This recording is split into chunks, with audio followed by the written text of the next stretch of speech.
Почитувани граѓани, ако на минус 2 степени Целзиусови од струја се отсечени цели региони во земјава, што ли ќе се случи при најавените минус 20 степени?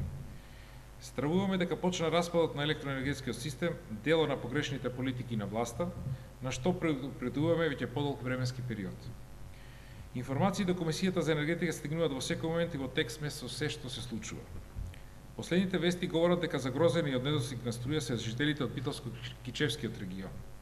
Во 15 часот забележани се проблеми во река Осломењ. Колку е сериозна состојбата со оваа електрана, говори информацијата дека сите вработени биле повикани на работа со најава дека ќе останат таму колку што е потребно, заради воредна состојба. Нешто по полноќ падна третиот блок на рек Битола. Таму јагленовиот систем бил затрпан со нечист јаглен помешан со кал. Но падови на електросистемите има и во други места низ државата. Не се засегнати само граѓаните на Охридско-Струшкиот и Деварско-Ресенскиот регион, туку заради откажување на далековите на МЕПСО и други региони од земјата се исто така загрозени. И замислете, луѓето со часови се во темно, смрзнати, а власта на Никола Груевски формира кризен штаб, чиниш лето е, па ги изненаделе снегот и студот.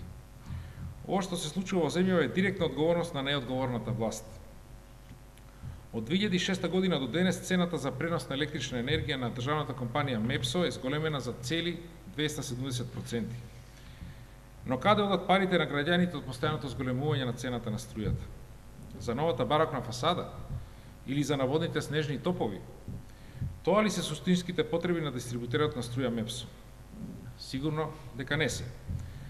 Во оваа студија на МЕПСО, која што е држам во рака, направена во јули 2011 година, на страна 292, точно се посочени слабите точки на електроенергетската мрежа во Битолско, Охридскиот и Струшкиот регион. Но досега не е направено ништо за подобрување на напонската мрежа. Според програмата на ВМРО ДПМН за 2011-2015 година, требаше да се започне со изградата на 400 киловолтниот далековод на трансформаторските станици Битола 2 и Елбасан, Албанија. Должината на овој далековод беше планирано да изнесе околу 90 км. Во рамките на овој проект требаше да биде изградена нова 400/110 киловолтна трапостаница во Охрид.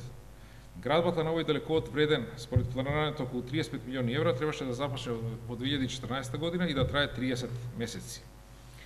Со тоа ќе се зајакнеше електроенергетскиот систем и немаше да има проблеми со какви што сега се мачат жителите на Охридскиот регион.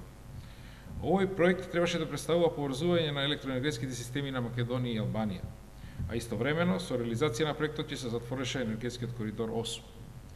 На тој начин Македонија ќе представуваше вистинска енергетска крстосница на Балканот. Но денес Македонија е темна дупка на Балканот.